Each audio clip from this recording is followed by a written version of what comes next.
Проблемот во студентскиот год е дека немаме топла вода веќе од септември, во А блок никако.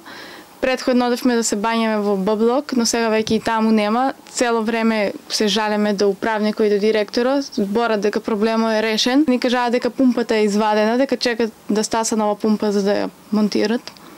Ама тоа ни окажуваат веќе полого време, така да вода нема. Бањаме се со ладна и сите се разболовме, додека другите уживат, ние се бањаме со ладна вода. И очекуваат од нас да плаќаме хранарина и станарина кога немаме услови тука. Они се одговорни за блоковите, дека да се обратиме ако некој нив, они треба да превземат одговорност.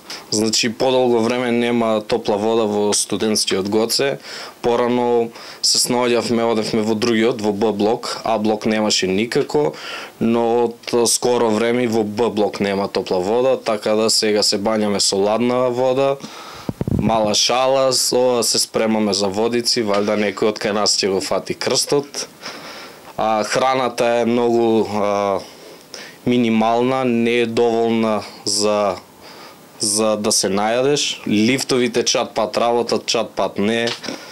Тоа е.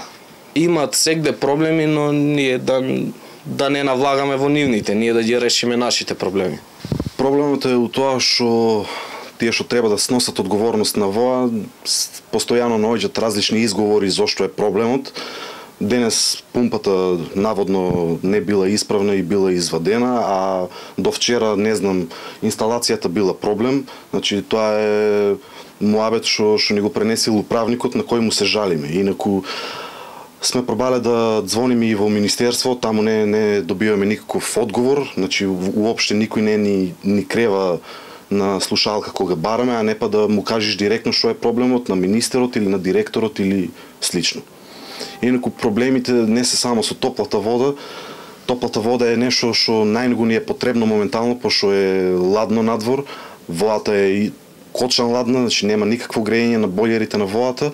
Инаку проблеми има милион. Мензата е огромен проблем, сега е скрос намалена исхраната, има ептен еден вид на јадење и тоа јадење е секој ден, пример, орис има у било кое време, кога и да отидеш, ама е орис и не можеш да јадиш орис 3 пати на ден, секој ден. Закани не одат директно, значи ќе бидеш избркан од домот, туку тие закани знаеме како се случуваат години наназад, лица кои што се бунеле за проблемите што ги имаме, знаеме како завршувале.